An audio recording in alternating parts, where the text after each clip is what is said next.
Hello and welcome back to the channel once again. If you're a returning viewer, welcome to the channel if you are a new viewer. This is Alan Presents, and this is Leanne. Hi. She will be spearheading this episode today. Ha! And I'm Alan, the co-host, and I'll be keeping her in check, because someone has to. Someone has to. Someone has Otherwise to. This is going to go very wrong. So, this, today, as you've already seen from the title card, this is a request from our friend Nick. Hi, Nick. I think Nick's in the States. I'm not entirely certain, actually. Maybe. We've chatted with Nick quite a bit, but we never really said, "Hey, pal, where do you live?" But yeah, we think he's in the States. A bit creepy. Yeah, a little bit.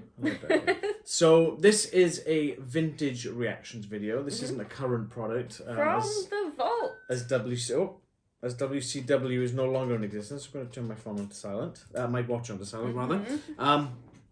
As WCW is non-existent, it was bought out by WWF in the day, along with ECW. But this event is SuperBrawl III, and this took place on the 21st of February 1993 from the Asheville Civic Center in Ashton, North Carolina.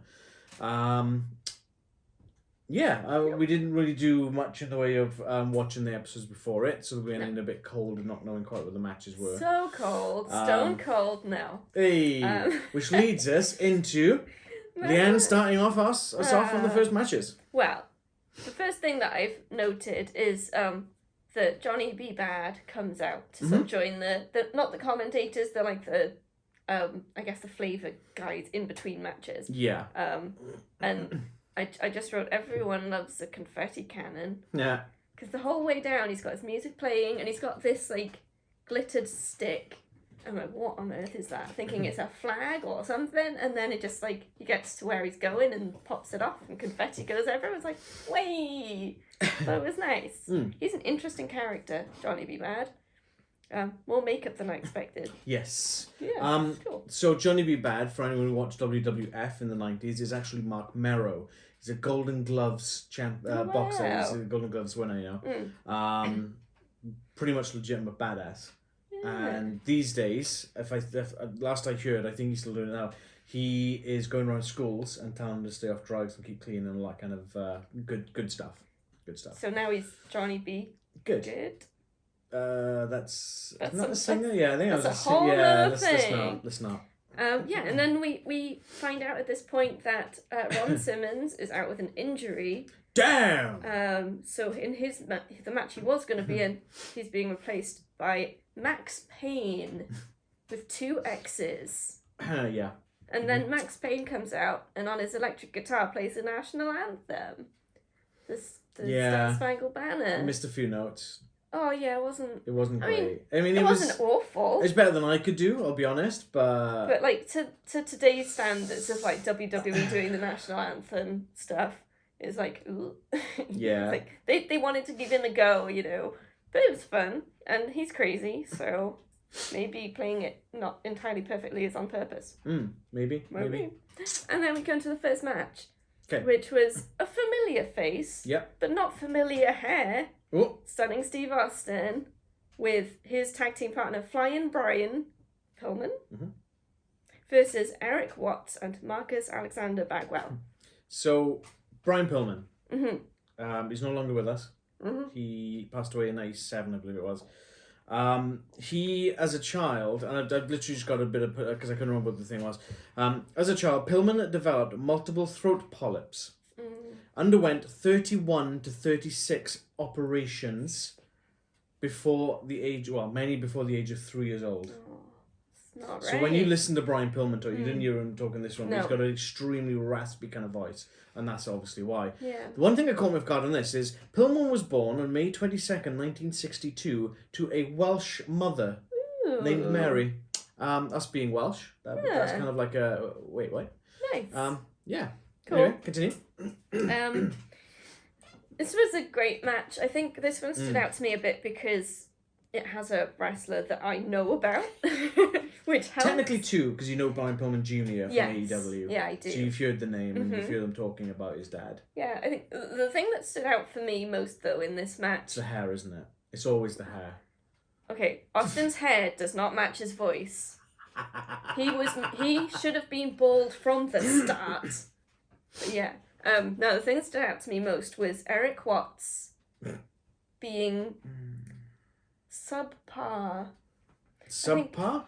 Considering I don't That's putting it know nicely. these guys at Yeah. all, Mm-hmm. I immediately said to you, he's the least experienced, isn't he? And you looked it up. I had to look it up, You weren't sure time scale wise. Yeah, and yes, he definitely was. And then we noticed that he was getting booed every time he came out. But it wasn't that the tag team was getting booed. It was just Erik Watts. Like, whenever Erik Watts was in the ring with Austin, there'd be a Austin chants. Yeah. When he was in the ring with Bryan, it's Let's Go Bryan chants. And it's like... But then when Bagwell was in, they were cheering for Bagwell. So it was just Watts that they didn't like. And I looked this up as well, because again, I'm not... My knowledge of this particular company and this particular time period is a bit sketchy. But Erik Watts is the son of legendary wrestler Bill Watts, who is a name I do know of.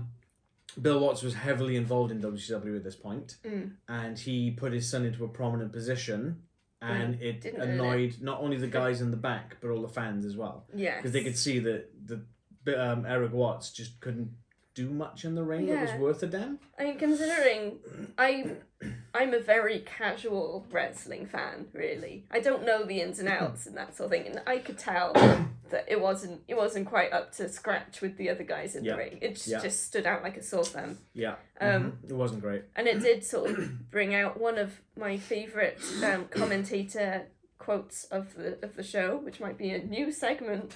Are you sure it's boo or is it woo? Oh, is that Jesse? Yeah. Jesse Ventura, yeah. Trying to make Jesse's it sound a heel, like... yeah, he's a heel. Yeah, it's a proper heel thing to say, like, oh no, they're booing. As the to the crowd's joy, I suppose, Austin and Brian Pillman win. Yeah. And they tell us that they are now the number one contenders for the championship. Yes, which is pretty cool. It's pretty cool. Yeah. Yeah, it's a fun match. So, one thing that caught me a bit off guard on this one is that Stunning Steve Austin, I'm always going to slip into that, I'm a massive, Austin's my favourite. So. He and Brian Pillman have been in a team, and I can't remember exactly when they formed, but the team I know them as is the Hollywood Blondes. Yes. And when they come out, I was like, oh, it's the Hollywood Blondes, and they was like, Brian Pillman and Stunning Steve Austin, not Hollywood Blondes. So I don't know when that name kind of came into play, but this must have been like very early in the tenure as a tag team. But they had great chemistry, and they did really good stuff in this match. Yeah, they're great. It's amazing. And I'm not being biased because it's Austin. And Bagwell's real good as well. Bagwell's really good. Yeah, he went on to become a big man. player in WCW. Buff Bagwell. He was involved with the NWO quite heavily, as far as I can remember. Again, my knowledge of WCW is a bit patchy. But yeah, Buff Bagwell, he joined WWF when they brought them out, and he was in WWE, obviously, when they transitioned the name over, and he started wearing these big top hats and very extravagant kind of, but he was jacked. Like, he's a big chap in this, but he got a lot more jacked in the sort of mid to late 90s. I can hardly imagine a man getting more jacked than he was in this match. I know. That's like looking at Scott Steiner and going, oh yeah, I've seen bigger. Sorry, what? You know, it's almost that kind of level of jacked. Yeah. I think so. Yeah. No, I really enjoyed this match. I thought it was fantastic. A nice way to open the show. Good stuff. Yeah. And it was a bit of a surprise because I wasn't expecting to see Steve Austin at all. So it was nice. With Bagwell as well, they did mention on the way out to the ring, they said that he had won Rookie of the Year as well for the year previous, so he's still quite new at this point as well. And then I looked it up, and I think this is only his third year in the business, whereas Erik Watts is still in his first year. So, you know. Not Rookie of the Year. Erik Watts is, no. Okay. Not anything of the year. No. Disappointment of the year. Oh, wow. Right, we get an announcement then that Ric Flair is in the building, or approaching the building, I suppose. And then Missy Hyatt is trying to get the first ever interview with Ric Flair. I think the main I'm sure they said WCW. I'm sure, yeah.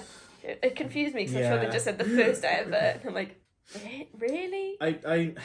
Missy Hyatt was literally there to be the eye candy. Oh, yeah. I'm not sure, and this is not to slate anyone or sort of put anyone down, I'm not sure if she is a smart personality of her own right in her own person, but she was obviously portraying a complete blonde bimbo. Yeah. I couldn't stop looking at her mouth. She's just had the, I don't know, a weird, almost square smile somehow. Just all teeth. And bright red lips. Yeah. They see the limo arriving, and her trying to get to Ric Flair with the mic, who Ric Flair has a lot of security. Yeah, yeah. Ends up having the mic confiscated, and then I don't know how exactly, she sort of wandered off on her own away, and then ended up not being able to get to Ric Flair. Yeah, that was weird. It was weird. And sort of following on behind, like, ooh. And then she's kind of stamping her feet, throwing a little temper tantrum, and so, okay. Yeah, so she did not get close. She got patted down as well, which was... Yeah. I don't know. You wouldn't do that these days. It was a female. security, so yeah. Okay, and then we get to the next match. And we have Chris Benoit versus Too Cold Scorpio. Let me just preface this. Anyone who's been into wrestling for a while knows about Chris Benoit. We're not going to rehash any of that. This is some 10 years previous. We're going to be talking about his wrestling ability in the ring and not the person that became 10 years later. Yeah. We're not going to rehash that stuff. If you want to know about that, there's a Dark Side of the Ring 2-parter which they covered by Chris Benoit. You can look it up on YouTube. You can look it up on Google. We are literally just going to talk about the man's wrestling abilities, nothing else. Yeah. Okay. Saying that, it did still, knowing all that stuff did make it a bit hard to watch some moments. Yeah. As soon as I saw him come out, my face was like, oh no. Yeah. Again, we didn't look up what the card was before watching, so it's all a bit of a surprise. So this match, there was a 20-minute time limit, and they used the whole time. Well, no, they didn't. They missed 1 second. Yeah, one second. Which is genius. You got the time calls. They do the first time call at 10 minutes. Yeah. Then at 5 minutes. Then at 3 minutes. And it's I really enjoyed that aspect. I thought it was fantastic. It really came down to the wire. And ramped it really up ramped that tension. Because the crowd just like, every time there's another time call, you can physically hear the crowd going up a level. Yeah. It's like, oh, and then you can see the guys in the ring kick it up another gear. Yeah. It's like, and the ref's like counting a bit faster. And at this point, Benoit's quite new. Yeah. And Too Cold Scorpio's probably in the business for a little bit at this point. And Too Cold is phenomenal. Oh, yeah. I don't know what he's doing these days. I don't think he wrestles these days, but he's been in WWE or WWF at the time. They kind of underutilized him. WCW, in ECW. He probably did some NWA stints. Anyone who watched mid-90s WWF, Too Cold Scorpio, is Flash Funk. Yeah, continue. I just hate even saying that. Yeah. Flash Funk. What the hell? Should have kept Too Cold is great. Yeah. It's so but it's good. Vince's need to trademark everything and keep it under his own umbrella and not use it anywhere else. And it's like, well, nobody's going to use Flash Funk anywhere, pal, so you know. It's rubbish. Yeah, it was a really fun match to watch. Oh, it's phenomenal. And just great skills. I mean, you don't see this kind of stuff anymore. This was almost like part of that new generation coming in and changing the business from the arm drags and the constant sleeping and stuff like that into the more high impact, high flying stuff. Yeah. And Benoit did go to ECW after this, and then he came back to WCW, and then he went to WWF as the New Radicals with Eddie Guerrero, Dean Malenko, and Perry Saturn. Yeah. And they sort of pioneered that style, and they were the kind of not inventors, but pioneers of that kind of style in ECW, and that's where it kind of took off. And then WCW followed, and then WWF followed. So that's great stuff. Seen a bit of high flying from Scorpio, and good. So in literally the last second, Scorpio wins with just a simple roll up. Yeah, but it was the perfect way, I think, to it was great. So you're like, there's no way he's going to win this. 1, 2, 3. Wait, what? Yeah. Because there were a couple of failed roll-ups before as well. Yeah, kickouts, yeah. And it's just that one, it's just at the right time, right at the last second. Yeah. Just the stress they must have had, just like if you get it slightly wrong, it's going to go past the time limit. Yeah, but then the timekeeper would have called it, he would have kept it down, the referee was in the right, but everything just fell into place, so it didn't look janky, it was all perfect. Cool. And then we're told that we can phone in if we want and speak to wrestlers, which is the hotlines. And that's our first glimpse this show of Dusty Rhodes. Yeah, no, Dustin. Again, Dusty's the other one. The dad. Dusty's the dad. Yes. Cody's the other boy. Cody's getting so mixed up. But yeah, Dusty Rhodes looking a lot younger. You can see a lot of Cody in him at this point in time. It's just it's really good. I like it. But obviously we can't phone up because it's in the past. Where's my time machine phone? I know. I want to speak to Dustin Rhodes. I'm going to keep saying it wrong. Next match, we've got Wild Bill Irwin Mm-hmm. versus the British Bulldog Davey Boy Smith in his WCW debut. Yes, I don't know anything about Bill Irwin. I've Yeah, heard the the whip. name. Have you heard the name? Yeah, those whip cracks were great. Ooh, they were. Wow, they were loud. The ref looked nervous. Yeah, I think I would be too, to be honest. I think I got a cracking a whip next to me. Yeah, I know the name, but that's about as far as my knowledge goes with Bill Irwin. But he put on a good show. You know, and Bulldog, as always, puts on a fantastic show. Yeah. You know, and he makes Bill Irwin look... Bill Irwin's probably half the size of Bulldog. Yeah. Bulldog makes him look strong. Oh, yeah, definitely. You know? I didn't have much. It was a fairly short match, especially after the time limit. I mean, I've got the one. times here up on the screen. It's 5:49, so 5 minutes 49 seconds. This match was. Yeah. Previous two were overran by 15 and 20 minutes, obviously. So. This was very much old school wrestling. Yeah. So we've had the high flying stuff in the last match, and then it's sort of bringing it back down down to A bit more old basics school, sort of thing. almost. Yeah. But yeah, I mean, it's all good. We did notice that British Bulldog was wearing the same outfit as in the last one that we reviewed. Yeah, SummerSlam 92 is the same outfit, apart from the boots. The boots are different. Oh, boots were different. So it was a nice little tie-in, I suppose. Yeah, I mean, you could tell it's the same period. This was SummerSlam was August 92, and this is March 93, or February 93, so it's like 6 months. Yeah. You know, and the guys will, guys and girls will wear their ring gear that one. You know, it's, back then especially, it was expensive to make stuff like this. It's not like these days where you've got Bianca Belair wearing a different outfit every single time. Or Seth Rollins or whoever. Just loads of them. But then that's marketing, isn't it? A lot of it is. Back then, this wasn't as lucrative for marketing. Yeah. I think I missed the finish. I know Bulldog wins. I didn't write down how. Yeah, I don't recall. I think it was sort of quite a quick sequence of things that happened. There was a body slam in there. I think he came off the top rope to do something, or the second rope actually, I think. But yeah, I don't know. It was good. Yeah. It was quite a whirlwind. Yeah, I mean, you're not going to have someone like the British Bulldog, Davey Boy Smith, come in and lose. No. That's just not going to happen. In his debut, no. Yeah. No, it was good. It was. I did enjoy it. It was short. It was sweet. It was to the point. Yeah. You know, it did what it needed to do, and that was put Bulldog over in his debut, and well, kind of did make Bill Irwin still look strong. Yes. You know. Yeah, definitely.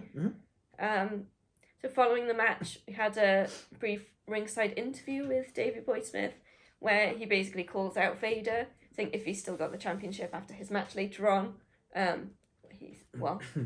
someone's next in line. I mean, that doesn't actually make sense when you think about it, because that title wasn't on the line with Vader's match. Yeah, that's what he said, though. Yeah, no, I know. But it only sprung on after we got through the event that it was like, wait, that belt's not even on the line. Maybe it's referring to another time. I don't know. Yeah, maybe. Next match, we've got... Oh, wait. There's an interview ahead of the next match with Mr. Wonderful behind the curtain. Mr. Wonderful, Paul Orndorff. So he's getting ready for the match, just behind the curtain, ready to go. And in comes Cactus Jack with a snow shovel to interrupt and just goes for it. Chases him out to the ring, and so they can start their match, which is a street fight. So we got Mr. Wonderful, Paul Orndorff versus Cactus Jack, who we know and love as Mick Foley. Well, I've got listed here as Falls Count Anywhere match. I think they said a few different things. When I was writing it down, they were saying street fight, but that might have been a more descriptive. I suppose. Maybe. But it was Falls Count Anywhere. Yes. Yeah. Bit of both. I think they do sort of mix and match. I mean, Paul Orndorff he's an old school wrestling guy. Cactus Jack is a hardcore guy. This is two very different worlds. Yeah, because I commented, didn't I, saying that it felt like it was old school wrestling versus new school wrestling a little bit. Yeah. It's quite but it worked so well, just the matchup. Yeah. I did find it odd that they did take the snow shovel off Cactus Jack and took it away. If there's anything goes, why? Yeah, why? He did get it back in the end. But yeah, you've got him then with nothing, and Mr. Wonderful getting at him with wires and stuff. It's like, give him his shovel back. Come on. Cactus Jack, let him do what he does. Yeah. He's got his trademark toothless grin. Something about that. You just know he's nuts. I think this is after he had to have his ear ripped off as well in the match in Japan with Vader. I'm pretty sure that was in 92. Maybe 91.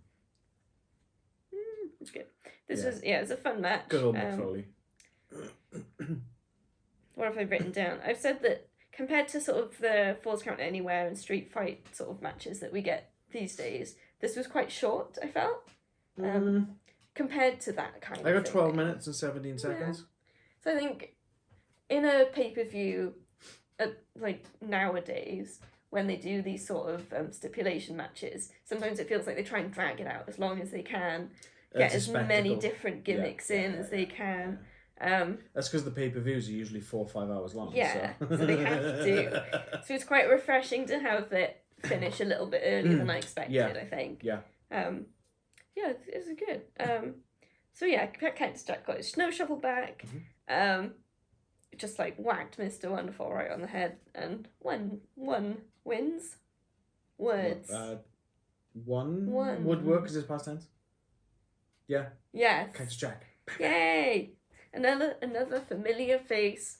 I did find during this whole event, when I recognised the person in the match, I was definitely more engaged. There was some where I was like, I don't know who they are. I'm just gonna have a little nap. Oh. I didn't. I was very tired. I didn't fall completely asleep. I think, potentially. Everything is fine. Okay. Anything else about that one? Nope. Yeah, Nope. cool. All good. Next, we've got the Heavenly Bodies. And I might not have caught all the names, so please correct me. Here we go. Tom Pritchard. Yeah. Bobby Eaton, who wasn't in the match. He was sent to the back after a bit of an argument. Correct. And Stan Lee. Stan Lane. I was like, it can't be Stan Lee. Obviously, definitely wasn't Stan Lee. But I was like, could his name possibly be? But Stan Lane. Yeah, Stan Lane. And they come out with Jim Cornette. Ooh, I mean, what? It's a whole thing. And they are in a match against the Rock and Roll Express. Ricky Morton. Like They don't put them up on the screen, so I'm like trying to listen. Well, they did. It's Rock and Roll Express, though. Yeah. But I like to say who they are as well. No, what I'm saying is, though, if you watch New Day or the Usos, they don't put Jimmy and Jey Uso. No, true. They put the Usos, because it's the team name. So Ricky Morton. Like Horton from Vicar of Dibley. But with an M. And Robert Gibson. There we go. She got it. Well done. Pretty much. Yeah, so Bobby Eaton sent to the back. There was a bit of a sort of kerfuffle about it. Because he wasn't supposed to be there. It was supposed to be straight 2-on-2. But then Cornette was saying that, well, it's a whole outfit. We're all part of a team, so we have to be here. Yeah, the Freebirds started that. Yeah, but they did send him back, so it was 2-on-2. It was a fun match to watch. It was really good, yeah. A lot of interference. Yeah, it's Cornette, yeah. You're not going to get... Yeah. He was very showman-y, I suppose. Definitely. Over the top. Yeah, just every movement he made was for show, sort of thing. I know it's a bit controversial. He's a bit of a controversial figure these days, yeah. I mean, back then he did his job. Do you remember slight tangent. Okay. We did the Battle Royale Royal Albert Hall video. And we talked about the Legion of Doom. You want to see more of the Legion of Doom. So I found the documentary, and I had the DVD of it, and I found the documentary, we showed you that. Do you remember that there was that scaffolding match, and the manager fell from the top and blew both his legs out? Yeah. That's Jim Cornette. Same guy. No wonder he's salty. So generally he's like the heel manager, and he always gets involved in the matches. Yeah. Yeah, it's good stuff. I did enjoy this match. We had the finish, well, Bobby Eaton comes back. Yeah. And tries to interfere, but hits the wrong man. So the Rock and Roll Express wins. Yeah. Jim Cornette takes a bit of a pasting as well. Yeah. Yep. Oh, I didn't actually write any notes for this match. That's weird. Oh. None at all. No, that's really weird. I don't know why that happened. That's good stuff. Yeah. One thing to note as well is that Tom Pritchard is the brother of Bruce Pritchard. Oh, cool. Generally, he was known as Dr. Tom Pritchard. Yes, they did. I don't remember the names. So that's his brother. I don't know what he's doing these days, but obviously Bruce is back with WWE as of, I think, Yeah. 2 years ago, and he's still going behind the scenes. Mm. But yeah, this is the same family. Oh, they were asking what's he a doctor of, and now I can't remember what the response was. Let's see if John Cena would have said Thugonomics, but let's see if I can find out. I can't remember. Because I think they was obviously joking in commentary. He's the Yeah. doctor of something, but I can't remember. Oh, I threw him in reality. Okay. No. Yeah. He's No, the older he was brother. Oh, he's joking. retired, and he's an author apparently. Ooh, a doctor of writing books. Yeah, that's good. Yeah. A doctor of authoring. A doctor of authoring. Next, we've got the match that was mentioned right at the start. Yeah. Maxx Payne versus Dusty Rhodes. Nope. Dustin Rhodes. Yeah. For the United States Heavyweight Championship. There we go. How have I got Dustin and Dusty? I've written it down differently in different places. This is a problem. Why are they so similar? Anyways, this interesting match. Maxx Payne is crazy. Yeah. He's insane. A little bit. So, Maxx Payne, when I heard the name, I was like, huh? I want to say early 2000s, there was a game called Maxx Payne. Oh, yeah. And it took very much advantage, that's great, I haven't done that. Very advantage of the bullet time mechanic that the Matrix made popular. Right. And that was what it was like a gritty noir detective kind of thing. Mm-hmm. This Maxx Payne from WCW actually sued the creators of the game because of the name being the same, just with a different spelling. And it was settled out of court. I don't know what the settlement was, but it was settled out of court. Interesting. Mm-hmm. Oh, fun facts.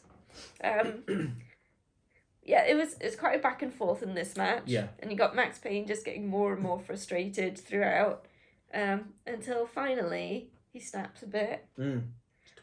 Just a bit. So he's in. Dustin has him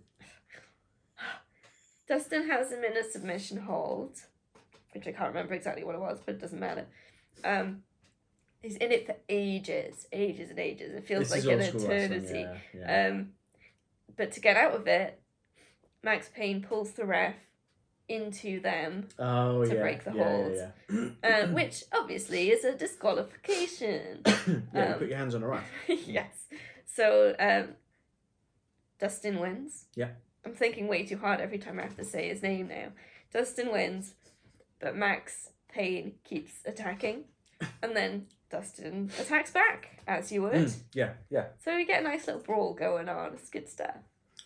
Dustin Rhodes, obviously the son of Dusty Rhodes, the brother of Cody Rhodes. Which is why I keep getting confused. He's like 6'6". 6'6", 6'7"-ish, give or take. Cool, Maxx Payne's about the same size. I was expecting them to just go in and start slugging each other. Yeah. They actually got really technical, which I was surprised about. A lot of submission sort of stuff. Which it was good, though, as opposed to just sort of seeing two big guys slugging at each other. That's good. Going back to the old catchphrase of, for those who've seen mid-90s WWF, Dustin Rhodes in WWF was Goldust. Yes. What a gimmick. Yeah, and then he went off the rails with the artist formerly known as Goldust. Yeah. And then he did something else in TNA, which I can't remember the name of, but that was actually quite cool because he was psycho in that. That was really quite interesting. With Dustin, he's currently in AEW. He's still doing he's always kind of going back to the natural, but he's still doing half and half makeup kind of thing. Yes. He has said that next year will be his last year in the business because he's obviously getting on a bit now. Yeah, he needs to. You've got to find the right moment to stop. Yeah. Before it gets bad. He's currently 53. You know, so that's he's due. Yeah. He's earned it, I think. He's over 3 decades in the industry. Yeah. You know.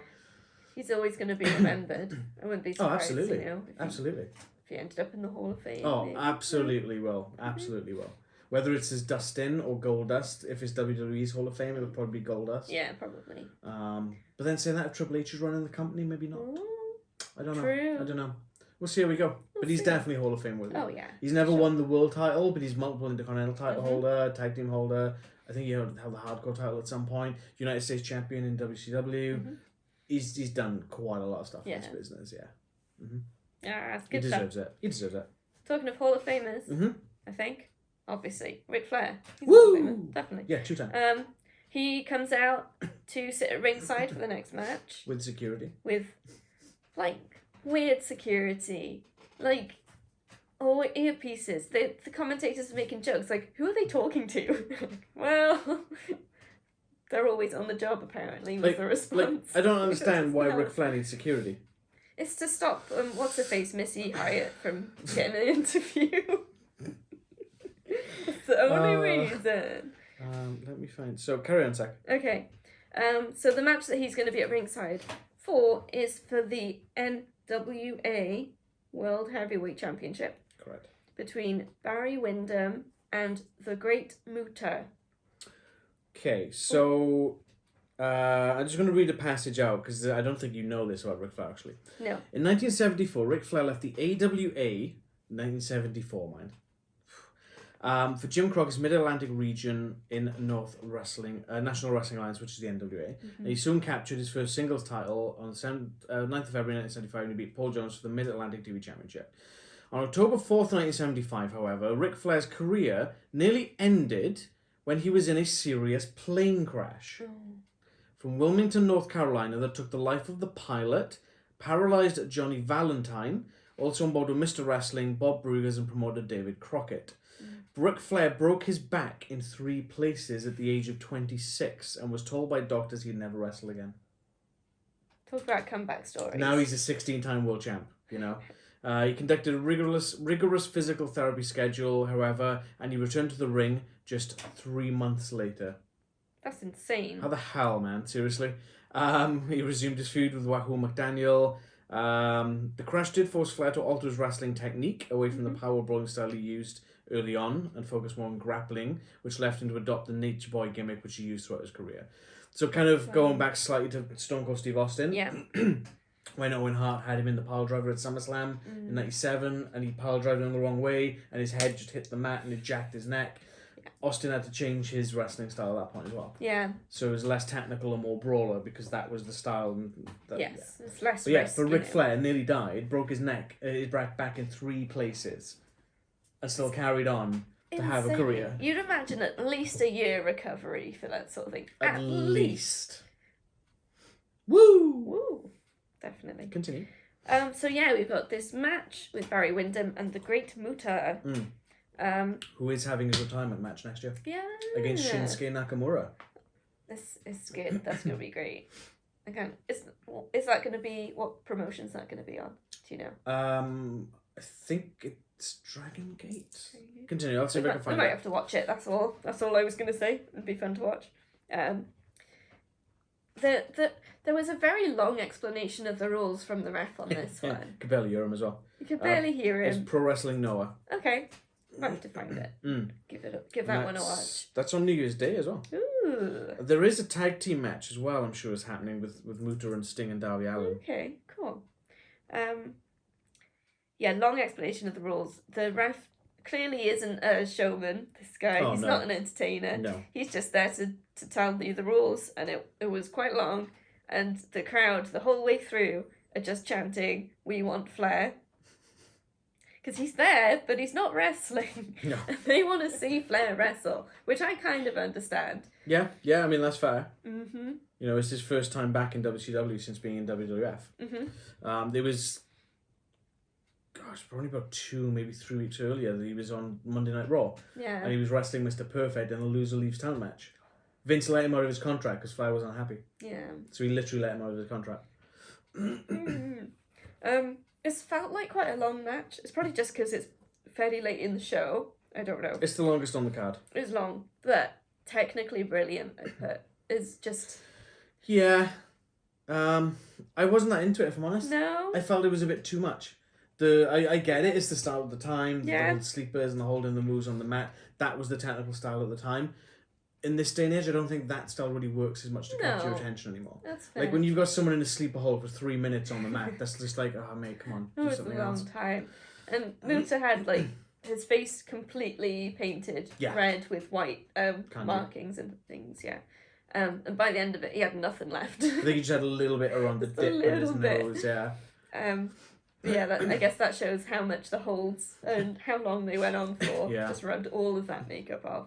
So, just a quick sidebar with the retirement thing. So, he's facing Shinsuke Nakamura on New Year's Day in Pro Wrestling Noah. And then his actual retirement match will be a 6-man tag with Darby Allin and Sting, but they haven't said who they're facing yet. Ooh. So Interesting. he's kind of doing everything. He's doing WWE. He's kind of having stuff from AEW coming in his retirement. So it's a retirement tour. Yeah, that's a nice way to do it. Yeah, no, I think it's fantastic. Yeah. Go out with some special stuff.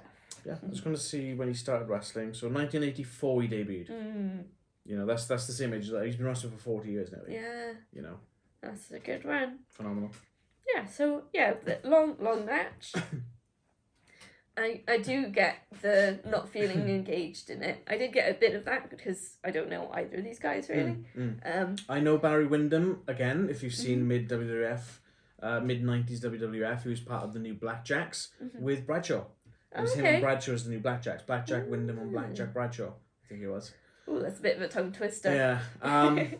Barry Windham, I should probably sidebar slightly on this one as well. Okay. He's currently in an intensive care unit after suffering a very severe heart attack a few days back. We want to send our wishes and hopefully he gets better soon. He is the real life uncle of Bray Wyatt and Bo Dallas. Oh yeah, Windham. Oh. So when you see Uncle Howdy, you look at his face of Barry Windham's face, it's like, oh, they do kind of look similar.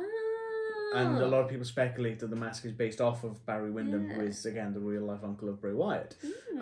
There is some sort of funding set up, because I think it's like $20,000 that they need to pay for this, the intensive care unit and that. So there is a funding page somewhere. America, sort your healthcare out, seriously. But yeah, so yeah, we still want to send our well wishes out to Barry Windham. You know, we might not have enjoyed the match as much, but he's still a fantastic talent. Yeah, definitely. You know, he's done a lot for the business. Yeah. Well, Barry Windham won this one with the DDT. I was surprised with that. It was like a spiked DDT as well. Yeah. I was surprised that. I thought Muta was going to keep the title. But nope. We got a new NWA World Heavyweight Championship. Which is cool, yeah. It's weird saying new when it's many, many years in the past. But like you 30 know what years we mean. ago. So, was that the main event?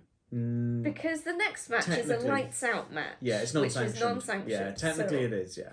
So this is like after, I suppose. Yeah. Cool. So that was the main you kind of glanced over. It was time. You did kind of glance over the fact that Ric Flair tried putting the belt on Barry Windham. I did. And then he's kind of taken the belt off the ref and he's put it around and Flair's strapping up the title on the back of Barry Windham and the ref spots the corner and he's like, what the hell are you strapping the belt on me? And him and Flair kind of have a bit of a stare.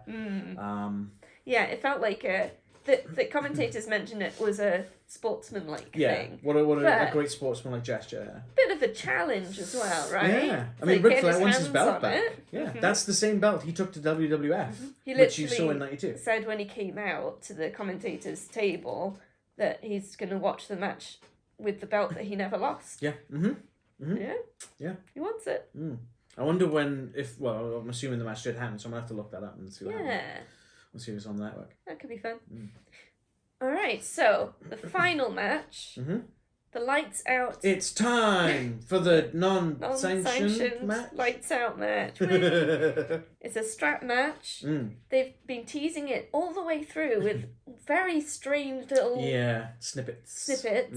And they're calling it the White Castle Affair, which I think must be something that I don't understand. White Castle of Fear. Of Fear.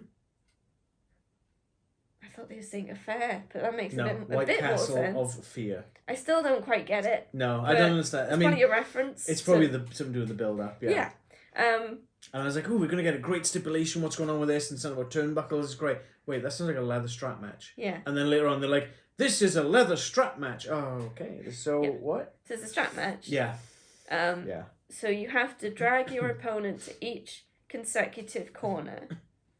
The one thing they did change, so I guess they kind of did change, is you could do it on the outside as well. Yes. Which I've never seen being done before.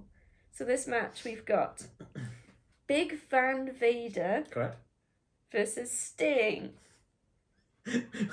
Why did you were like, Big Van Vader? What does it mean, Big Van? I don't know. I honestly don't know. They're going to drive around? Is the size of a van? And it's quite fun that Sting is on the same card as the Great Muta. Yeah. And they're going to be tagging up in a couple of months' time. That's interesting. Well, next month. Yeah. This was a brutal match. Yes. It felt very long. Yeah. I think I was really flagging at this point, to be honest. This is the second longest match of the night. It was long, but it was brutal. There was blood, which I feel like you don't get as much in old school like wrestling events. No. I think one of those might have been accidental. Like the blood coming out of Vader's ear, that looked like he might have actually popped a fist to the side of the head. Yeah, and that's not going to feel good for anyone. No. That's going to throw your balance off so hard. Yeah, but like the welts from hitting each other with the strap. Yeah, and not just welts, back open, splitting, and that just ends up with blood everywhere. I mean, yeah, it's fun. I'm just trying to see if I can find out why he has Big Van in his name. But I'm assuming it's just because of the size of him. Maybe it's meant to be Big Man and they spelled it wrong. Don't. He obviously, Leon White, the guy who plays Big Van Vader, the character, he did pass away in 2018. Yeah. And he has now since gone into the WWE Hall of Fame. Posthumously, unfortunately. I think we watched that one because his son... I think so, yeah. Oh, it's cool. It did take me a while to figure out why loads of kids in the crowd were doing the Live Long and Prosper sign. Some of them were doing it the other way around. Star Trek, Vader. It's different. It's Vader time. It just didn't clock till like halfway through this match. That's all was happening. The one thing I am a little bit disappointed is he didn't come up with his helmet. Yeah. So that big black helmet thing you see on that table in those little clip things, he'd wear that out. Yeah. And then he would start spewing smoke, and it was amazing. And that thing is huge. You know, and obviously Harley raced with him as well. Yeah. Former world champ, 7-time world champ at this point. Yeah. He was another legend. Yeah. I didn't really get to finish, I'm afraid.